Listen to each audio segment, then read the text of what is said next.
দর্শক, আসসালামু আলাইকুম। খুবই গুরুত্বপূর্ণ একটা খবর। বিশেষ করে ডক্টর মোহাম্মদ ইউনূস এবং তারেক রহমান আজকে যে বৈঠকটি হয়েছে, এই বৈঠককে কেন্দ্র করে। এই বৈঠকের মূল আলোচ্য বিষয় ছিল বাংলাদেশ জাতীয় নির্বাচন। এই নির্বাচন নিয়ে যে একটা ঝামেলা তৈরি হয়েছিল, এই ঝামেলাটার এক প্রকার অবসান হয়েছে আজকে। এবং তারেক রহমান এবং ডক্টর মোহাম্মদ ইউনূসের মধ্যে যে একটি সুন্দর আলোচনা হয়েছে এবং যুক্তিসঙ্গত এবং সৌহার্দ্যপূর্ণ যে আলোচনা হয়েছে, এটি কিন্তু মানুষের কাছে ব্যাপক গ্রহণযোগ্যতা পেয়েছে। ইতিমধ্যে তাদের মধ্যে যে আলোচনা হয়েছে, বিশেষ করে নির্বাচন নিয়ে, ইউনূস সরকার কিন্তু ঘোষণা করেছিল যে এপ্রিলের প্রথমার্ধে নির্বাচন। কিন্তু আপনারা সবাই জানেন বাংলাদেশের আবহাওয়া, এসএসসি পরীক্ষা, রোজা সবকিছু উপেক্ষা করে কিন্তু নির্বাচনের ডেট তারেক রহমান বলেছিল যে ফেব্রুয়ারির মাসে নির্বাচন দিতে।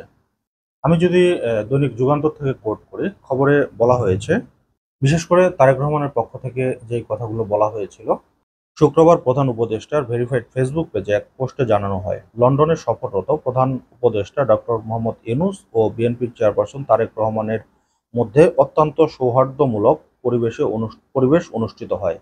এ সময় তারেক রহমান প্রধান উপদেষ্টার কাছে আগামী বছর রমজানের আগে নির্বাচন আয়োজন করার প্রস্তাব দেন। দলের চেয়ারপারসন বেগম জিয়াও মনে করেন ওই সময় নির্বাচন হলে ভালো হয়। বেগম খালেদা জিয়াও এটাই চাচ্ছিলেন যে নির্বাচনটা এপ্রিলে না হয়ে যাতে একটু রমজানের আগে সেটা করা হয়। তার মানে ফেব্রুয়ারি মাসের কথাও বেগম জিয়াও বলেছিলেন। তো এই প্রস্তাবের প্রেক্ষিতে ডক্টর মোহাম্মদ ইউনূস যেটা বলেছেন যে আগামী বছর এপ্রিলের প্রথমার্ধের মধ্যে নির্বাচন ঘোষণা দেওয়া হয়েছে। সব প্রস্তুতি সম্পন্ন করা গেলে ২০২৬ সালে রমজান শুরু হওয়ার আগের সপ্তাহে নির্বাচন আয়োজন করা যেতে পারে। এক্ষেত্রে সময়ের মধ্যে সংস্কার ও বিচারের বিষয়ে পর্যাপ্ত অগ্রগতি অর্জন করা প্রয়োজন হবে।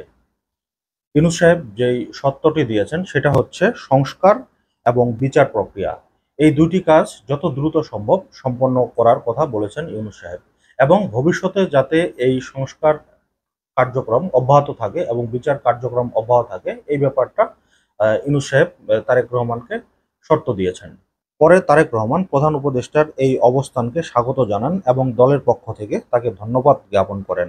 প্রধান উপদেষ্টাও তারেক রহমানের ফলপ্রসূ আলোচনার জন্য সবাইকে ধন্যবাদ জানান। তারেক রহমান এবং ডক্টর মোহাম্মদ ইউনূসের মধ্যে এই আলোচনাটা খুবই জরুরি ছিল।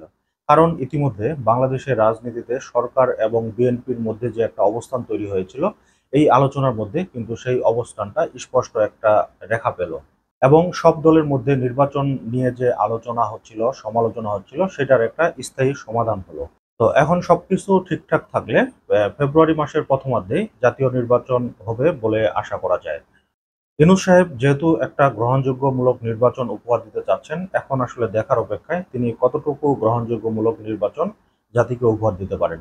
তো দর্শক, আজকের মতো এই পর্যন্তই। আল্লাহ হাফেজ।